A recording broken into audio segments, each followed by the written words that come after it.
24 America This Week starts right now. യുദ്ധം അവസാനിപ്പിക്കുവാൻ സഹായിക്കണമെന്ന് Donald ട്രംപിനോട് Ukraine president Zelensky, അല്ലെങ്കിൽ ദീർഘദൂര മിസൈലുകൾ നൽകണം. Actually say, would you mind if I gave a couple of thousand Tomahawks to your opposition? I did say that to him. I said it just that way. He didn't like the idea. ബാൾറൂം പണിയണമെങ്കിൽ പണം വേണം. White ഹൗസിൽ അതിസമ്പന്നരുടെ അത്താഴ വിരുന്നൊരുക്കി Trump. We've been planning it for a long time. They've wanted a ballroom at the White House for more than 150 years, but there's never been a president that was good at ballrooms. I'm really good. നിയന്ത്രണം കടുപ്പിച്ച് defence secretary Pete ഹെഗ്സത്ത് പെന്റഗണിന്റെ പടിയിറങ്ങി മാധ്യമ പ്രവർത്തകർ. If they sign on to the credentialing, they're not going to try to get soldiers to break the law by giving classified information. So it's common sense stuff, Mr. President. We're trying to make sure national security is respected, and we're proud of the policy. കടുത്ത സമ്മർദ്ദവും വെല്ലുവിളികളും നിറഞ്ഞതാണ് മാധ്യമ പ്രവർത്തകന്റെ കുപ്പായമെന്ന് ഹാഷ്മി താജ് ഇബ്രാഹിം. അപ്പൊ അങ്ങനെയുള്ള American മലയാളികളുടെ കണക്കമില്ലാത്ത ഏറ്റവും കൃത്യമായ ഏതെങ്കിലും തരത്തിൽ കാട്ടിക്കൂട്ടല്ലാത്ത വളരെയധികം സ്നേഹം അനുഭവിക്കുന്ന 4 ദിവസം ഇങ്ങനെ കടന്നുപോകുന്നു. 24 America This Week, here now. Ukraine president Zelensky വീണ്ടും വൈറ്റ് ഹൗസിൽ ഡൊണാൾഡ് ട്രംപിനെ കാണുവാൻ എത്തിയിരിക്കുകയാണ്. യുക്രൈൻ യുദ്ധം അവസാനിപ്പിക്കുവാൻ ട്രംപിന്റെ സഹായം തേടിയാണ് ഈ വരവ്. എന്നാൽ അതിന് തൊട്ടു മുമ്പ് പുടിന്റെ ഫോൺ കോൾ വന്നിരുന്നു വൈറ്റ് ഹൗസിൽ. യുക്രൈൻ യുദ്ധം ഉടൻ അവസാനിക്കുമോ? പരിശോധിക്കുന്നു Liz Paulose from New York.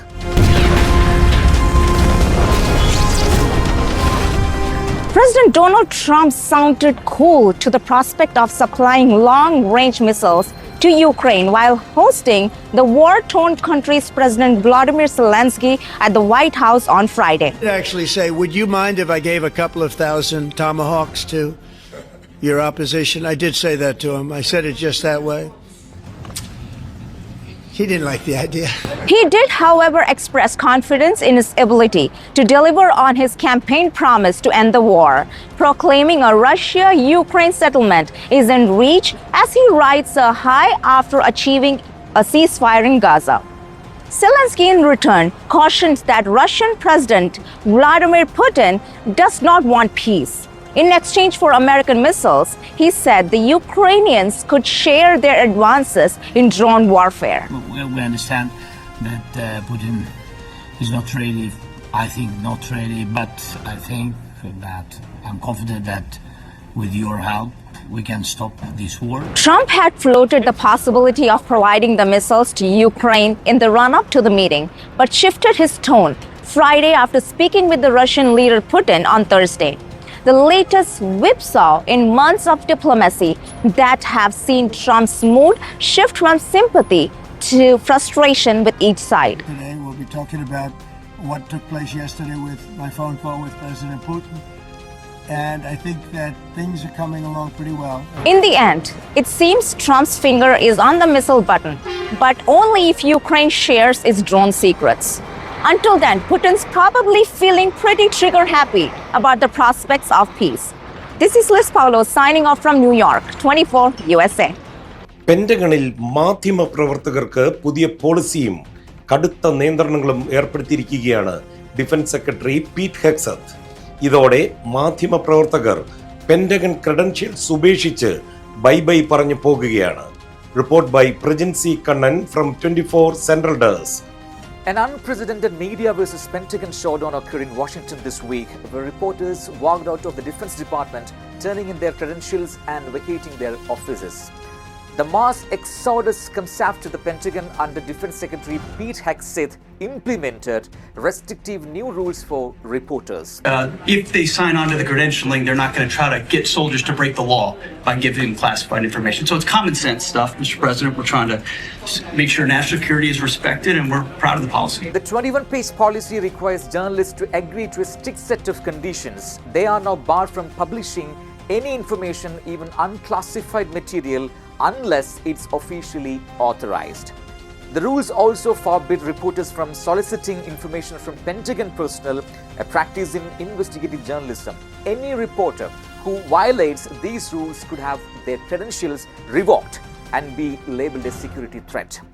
The response from the media was unanimous. More than 30 news organizations, including the Associated Press, Reuters, CNN, and even Secretary Hex's former employer, Fox News, refused to sign the agreement. Press is very dishonest. Not you, but the press is very dishonest. Yeah. On Wednesday, in a remarkable act of solidarity, journalists packed up their desks and walked out of the building together. The Trump administration is defending the policy. Secretary Hexeth described the rules as common sense measures to protect national security, stating that access to the Pentagon is a privilege, not a right. Stay tuned to 24 for more updates on this. It's Prajan Sikaran from Central News Desk 24, Kochi. ലോകം മാറുകയാണ്. അതിലും വേഗതയിൽ ലോകത്തെ ഭക്ഷണ നിർമ്മാതാക്കളായ നെസ്ലെയും. ഇതോടെ 16,000 പേർക്ക് തൊഴിൽ നഷ്ടപ്പെടുമെന്നാണ് ഷിക്കാഗോയിൽ നിന്ന് 24ന്റെ ഷാന മോഹൻ റിപ്പോർട്ട് ചെയ്യുന്നത്. The world's largest food company, Nestle, will cut about 16,000 jobs worldwide over the course of the next 2 years as they look to slash costs. Most of these cuts, at least about 12,000 of these jobs, will affect white-collar professionals as Nestle works towards automation and the increased use of shared services. Announced these 16,000 job cuts. They didn't announce like where exactly it will be. They didn't say which geography region, like which field. What they said is like 12,000 of them will be white-collar jobs. The world is changing and Nestle needs to change faster, says the new CEO Philip Navratil in a recently issued statement. The announcement comes at a time when there is already increased fear around the use of artificial intelligence and the potential for increased job losses in every industry. It definitely is. It will come over the next 2 years, and they are actually expecting like cost savings. I think it was around 3 billion Swiss francs, which they announced to save till the end of 2027. Nestle's biggest consumer market is North America. Consumers in the United States have grown increasingly pessimistic over the last few months as there is increased worry about inflation due to rising US tariffs.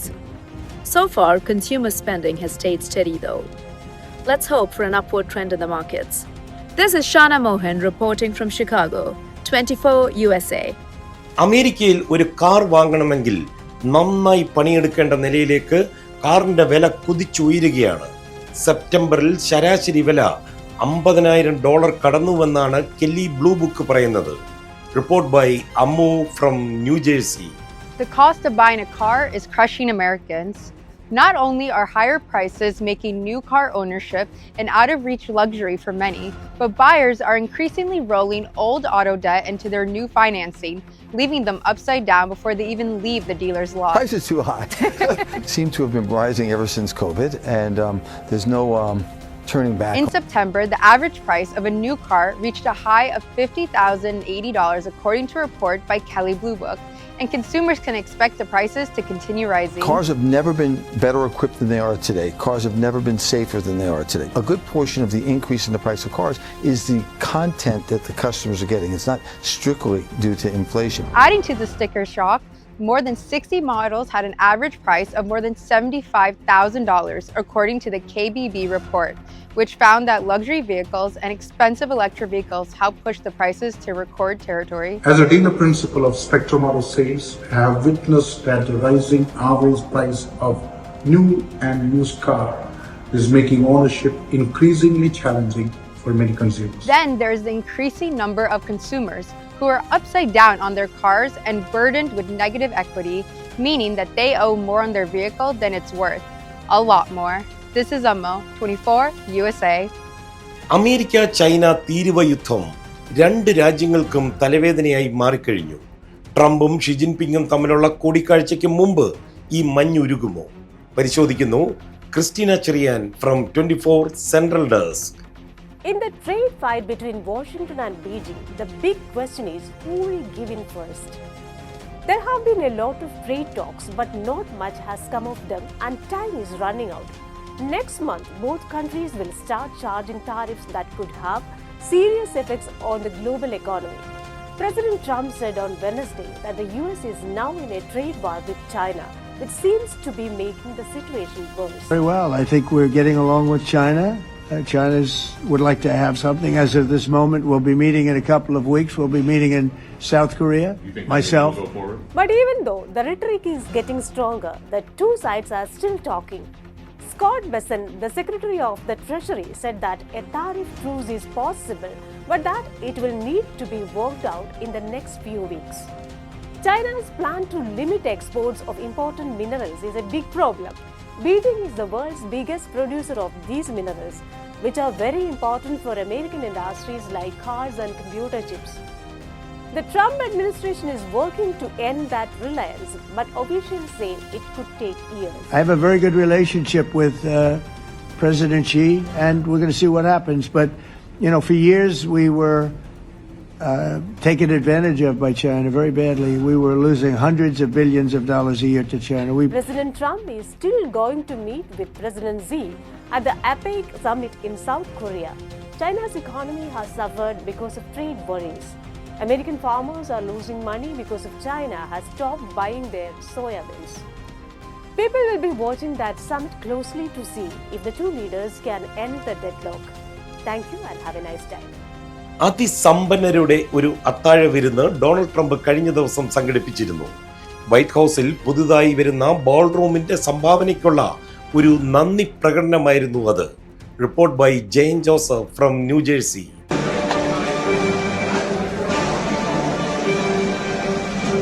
Ladies and gentlemen, the President of the United States.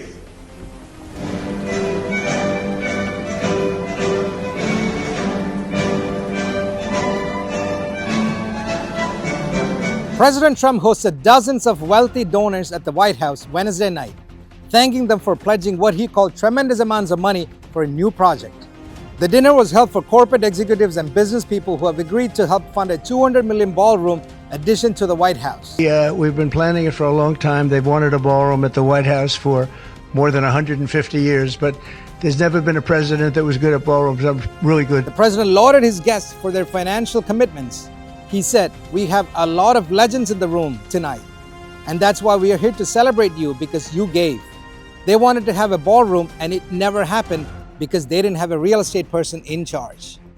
More than 36 executives were in the attendance, with representatives from companies including Amazon, Apple, Google, Microsoft, and Lockheed Martin. The White House, for 150 years plus, they've wanted to have a ballroom, and it never happened because they never had a real estate person.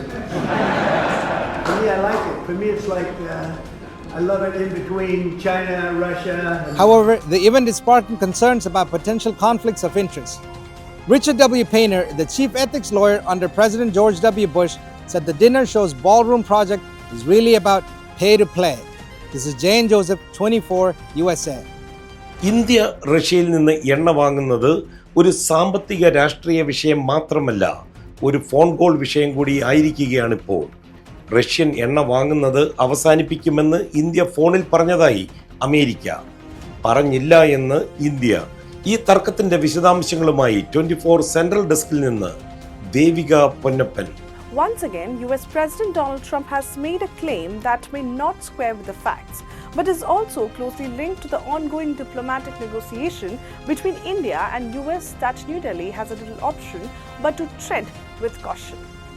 Trump claimed that Prime Minister Narendra Modi assured him Wednesday that India would stop buying Russian oil. Whether there was a conversation or a telephone call between Prime Minister Modi and President Trump, I am not aware of any conversation yesterday. The Ministry of External Affairs Thursday denied knowledge of any such conversation and reiterated its stated position on Russian purchase, for which the US has slapped an extra 25% tariffs penalty in August. New Delhi's task ahead is cut out even as a trade delegation is engaged in fresh round of talks to seal a bilateral trade deal. That India was buying oil, and he assured me today that they will not be buying oil from Russia. That's a big stop. Now I got to get China to do the same thing. Trump's public posturing makes it all the more difficult for India to cut back on Russian oil immediately, even if it wanted to. oil, Russia's biggest source of revenue, is a lever that the Trump administration believes it can use to force Kremlin's hands into ending the Ukraine war. New Delhi is the second largest buyer of the oil after Beijing and is in the midst of sensitive trade pact negotiation with Washington. സ്വീകരണങ്ങൾ ഏറ്റുവാങ്ങി 24-ന്റെ ഹാഷ്മി താജ് ഇബ്രാഹിം. ഫിലഡൽഫിയയിലെ India press club ഒരുക്കിയ സ്വീകരണത്തിൽ പങ്കെടുത്തത് നിരവധി സംഘടനാ നേതാക്കൾ. Report by Mithu Mamachan. India press club of North അമേരിക്കയുടെ ഫിലാഡൽഫിയ ചാപ്റ്റർ സംഘടിപ്പിച്ച മാധ്യമ സംവാദം വൻ വിജയം. ഫിലാഡൽഫിയയിലെയും ന്യൂജേഴ്സിയിലെയും നിരവധി സംഘടനാ നേതാക്കൾ സംവാദം സജീവമാക്കി. മാറുന്ന സാഹചര്യത്തിൽ മാധ്യമ ലോകം നിരവധി വെല്ലുവിളികൾ നേരിടുന്നുവെന്ന് ഹാഷ്മി താജ് പറഞ്ഞു. ഇന്ത്യ പ്രസ് ക്ലബ് ഒരുക്കിയ അന്താരാഷ്ട്ര മാധ്യമ സെമിനാർ വളരെ വിജ്ഞാനപ്രദമായ 3 ദിനങ്ങളാണ് ഒരുക്കിയതെന്നും അമേരിക്കൻ മലയാളികളെ കൂടുതൽ ആഴത്തിൽ മനസ്സിലാക്കുവാൻ സാധിച്ചുവെന്നും അദ്ദേഹം പറഞ്ഞു. അപ്പൊ അങ്ങനെയുള്ള അമേരിക്കൻ മലയാളികളുടെ കണക്കമില്ലാത്ത അങ്ങേയറ്റം കൃത്യമായ ഏതെങ്കിലും തരത്തിൽ കാട്ടിക്കൂട്ടലല്ലാത്ത കുറേയധികം സ്നേഹം അനുഭവിക്കുന്ന 4 ദിവസങ്ങൾ ഇങ്ങനെ കടന്നുപോയി. ഉറപ്പായും അത് ആയുഷ്കാലത്തേക്ക് എല്ലാ കാലത്തേക്കും ഓർത്തു വെക്കാനുള്ള കുറെ ദിവസങ്ങളാണ് എന്ന് നല്ലവണ്ണം തിരിച്ചറിയും. 24 ന്യൂസ് എഡിറ്റർ ഹാഷ്മി താജ് ഇബ്രാഹിം മുഖ്യാതിഥിയായി പങ്കെടുത്തു. പ്രസിഡന്റ് അരുൺ കോവാട്ടിന്റെ അധ്യക്ഷതയിൽ കൂടിയ യോഗത്തിൽ ജോർജ് ഒലിക്കലും വിൻസെന്റ് ഇമ്മാനുവേലും പരിപാടി ഏകോപിപ്പിച്ചു. ഇന്ത്യ പ്രസ് ക്ലബിന്റെ നിയുക്ത പ്രസിഡന്റ് രാജു പള്ളം തുടർന്നുള്ള പ്രവർത്തനങ്ങൾക്ക് പിന്തുണ അഭ്യർത്ഥിച്ചു. ഉത്തരോത്തരം മഹാപ്രസ്ഥാനം ഇനിയും വളർന്നു വലുതാവാനും അത് മലയാളി മാതൃപ്രവർത്തകർ മാത്രമല്ല മലയാളികൾക്കും കേരളത്തിനും വലിയ അഭിമാനമാകാൻ കഴിയട്ടെ എന്ന് ഞാൻ ആശംസിക്കുകയാണ്. 24 ന്യൂസിന്റെ അമേരിക്കൻ യാത്രയ്ക്ക് ഫിലാഡൽഫിയ മലയാളി സമൂഹം നൽകുന്ന പിന്തുണയ്ക്ക് 24 head of operations Madhu Kottarakkara നന്ദി അറിയിച്ചു. This is Mithu Mamachan signing off from Mexico. 24 USA. America this week പൂർണ്ണമാകുന്നു. മറ്റൊരു എപ്പിസോഡുമായി see you next week. And this is Madhu Kottarakkara 24. Hashmi, അപ്പോൾ അമേരിക്കയിൽ എത്തിയിട്ട് കുറച്ച് ദിവസമായി.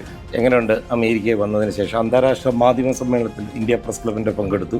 എങ്ങനെയുണ്ട് അമേരിക്കയിലെ മലയാള മാധ്യമ പ്രവർത്തകരെ ഒന്ന് നേരിട്ട് കണ്ട് അവരുമായിട്ടൊക്കെ ഒന്ന് ഇടപഴകി? ഉറപ്പായും അമേരിക്കൻ മാധ്യമപ്രവർത്തകർ നമുക്ക് നേരത്തെ നമുക്ക് അത്യാവശ്യമൊക്കെ അറിയാവുന്നവരൊക്കെയാണ്. പക്ഷേ എങ്കിൽ കൂടി ഇവിടെ വന്ന് IPSNയുടെ മാധ്യമ സമ്മേളനത്തിൽ പങ്കെടുക്കുകയും ഈ അമേരിക്കയിലുള്ള പല ഭാഗത്തുള്ള ആൾക്കാർ അവിടെ വരികയും ഒക്കെ അവരോട് സംസാരിക്കുകയും ചെയ്യുമ്പോൾ നമുക്ക് യഥാർത്ഥത്തിൽ വലിയ അത്ഭുതമുണ്ട്, വലിയ ആവേശമുണ്ട്. മാധ്യമപ്രവർത്തനത്തെ എങ്ങനെയാണ് ഹൃദയത്തിലേക്ക് എടുക്കുന്ന കുറച്ച് ആൾക്കാർ, അവർക്ക് ഏതെങ്കിലും തരത്തിലുള്ള മോണിറ്ററി ബെനിഫിറ്റ് ഇല്ലെങ്കിൽ കൂടിയും അവരവരുടെ പലപ്പോഴും എല്ലാവരും ഓരോരോ ജോലി ചെയ്യുന്നവരാണ്. അവരവരുടെ മേഖലയിൽ വെൽ ഓഫാണ്. ഏതെങ്കിലും തരത്തിൽ സോഷ്യലൈസ് ചെയ്യാനാണെങ്കിൽ തന്നെ ഈ ഒരു മാധ്യമം എന്നുള്ള ഒരു ഉപാധി അവർ ഉണ്ടാവേണ്ട കാര്യം അവർക്കില്ല. എന്നാൽ കൂടിയും ഇതിനോട് പാഷൻ കൊണ്ട് അതിൻ്റെ എക്സ്റ്റനിൽ പോവുകയും അതിനുവേണ്ടി അധ്വാനിക്കുകയും അതിനുവേണ്ടി സമയം ഓവർ ടൈം എടുത്ത് അവരുടെ ജോലി സമയം കഴിഞ്ഞുള്ള സമയം എടുത്ത് ഓവർ ടൈം എടുത്ത് പണിയെടുക്കുകയും അതിനെ പ്രൊമോട്ട് ചെയ്യണം എന്ന് പറഞ്ഞാൽ അവരെടുക്കുന്ന പണി 10 പേര് കാണണം എന്ന ആഗ്രഹത്തിൽ അതിനെപ്പറ്റി ആൾക്കാരോട് പറയുകയും ചെയ്യും. അവരൊരു എന്തൂസിയാസം ഉണ്ട്, എക്സൈറ്റ്മെന്റ് ഉണ്ട്. ആ എക്സൈറ്റ്മെന്റ് ഇപ്പം നമ്മുടെ നാട്ടിൽ അതിൻ്റെ എല്ലാവിധ സൗകര്യങ്ങൾക്കകത്ത് നിന്ന് മാധ്യമപ്രവർത്തനം നടത്തുന്നവരാണ്. ഓഫ്കോഴ്സ് അവിടെയും ഈ പറഞ്ഞ ചലഞ്ചസ്, പ്രശ്നങ്ങൾ, വെല്ലുവിളി, ഓവർ ടൈം ഒക്കെ ഉണ്ടെങ്കിൽ തന്നെയും നമുക്ക് ഈ പറയുന്നൊരു പാരഫർണലി അവിടെ ഉണ്ട്. ഇതൊന്നുമില്ലാതെ ഇതൊക്കെ ഉണ്ടാക്കാൻ വേണ്ടി കഷ്ടപ്പെടുകയും അതിന് അവർക്ക് യഥാർത്ഥത്തിൽ അവർക്ക് വ്യക്തിപരമായി അതിൻ്റെ എന്താവശ്യം ചോദിച്ചാൽ നമുക്കറിയില്ല.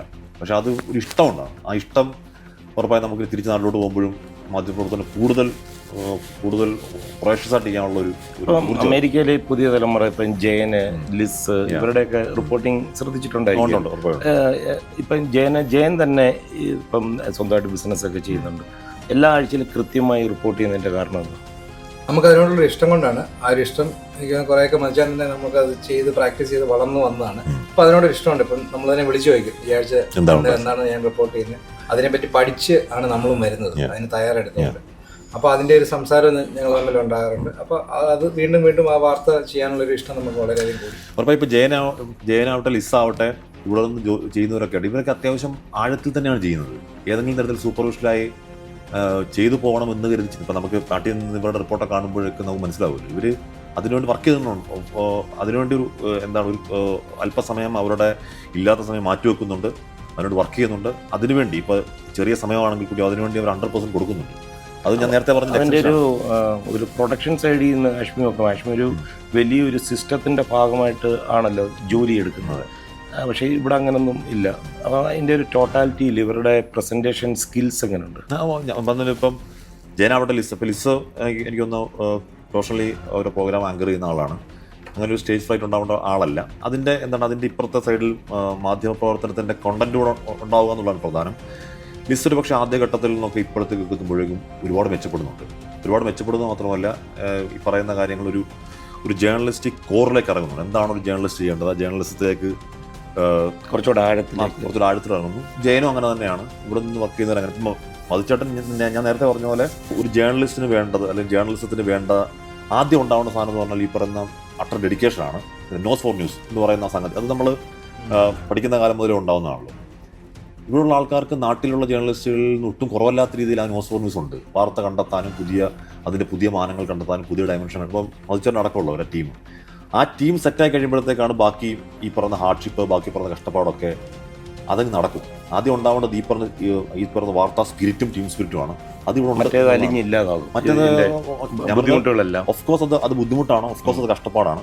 പക്ഷെ നമ്മുടെ ഈ സ്പിരിറ്റിലോട്ട് എത്തിക്കഴിയുമ്പോഴേക്കും നമ്മൾ അതൊക്കെ അങ്ങാവും. ഇപ്പം ഞാൻ വേറെ കാര്യം ചോദിക്കട്ടെ. ഇപ്പം പ്രസ് ക്ലബിൻ്റെ കോൺഫറൻസിൽ അവിടെ നിരന്ന് നിൽക്കുന്ന ആൾക്കാരെന്ന് പറഞ്ഞാൽ മനോരമയുടെ ജോണി ലൂക്കോസ്, അതുപോലെ മറ്റ് ചാനലുകളിൽ നിന്നുള്ള പ്രമുഖരായിട്ടുള്ള ആൾക്കാർ, അവരൊക്കെ പറയുന്നത് തന്നെ നിങ്ങളൊക്കെ അപ്പുറം ഇപ്പുറമാണ് താമസിക്കുന്നതെങ്കിൽ, അപ്പുറം ഇപ്പുറമാണ് സ്റ്റുഡിയോകളെങ്കിൽ പോലും 2 വർഷത്തിലേറെയായിട്ട് കണ്ടിട്ടില്ല. ചിലർ ജോണി ലൂക്കോസിനെ ആദ്യമായിട്ട് ഇവിടെ കാണുന്നു എന്നൊക്കെ പറയുന്നു. ഇങ്ങനെ ഒരു ഹോട്ടൽ സമുച്ചയത്തിൽ ഇങ്ങനെ ഒരു കോൺഫറൻസിൻ്റെ ഭാഗമായിട്ട് ഒരുമിച്ച്, പ്രത്യേകിച്ച് രാഷ്ട്രീയ രംഗത്തുള്ള ഒരു കോൺഗ്രസിൻ്റെ ശ്രീകണ്ഠൻ MP, അതുപോലെ തന്നെ ഇടതുപക്ഷത്തുനിന്ന് പ്രമോദ് നാരായണൻ MLA, NK പ്രേമേന്ദ്രൻ, നിങ്ങളെല്ലാവരും കൂടെ ആ ഒരുമിച്ചുള്ള ആ ഒരു മാതൃക കേരളത്തിൽ നടക്കുമോ? നെവർ. അത് 2 കാരണം കൊണ്ടാണ്. ഒന്ന് മറിച്ചിട്ടറിയാം എന്ന് പറഞ്ഞാൽ നമ്മൾ എത്രയായാലും നമ്മൾ മത്സരിക്കുന്ന ചാനലുകളാണ്.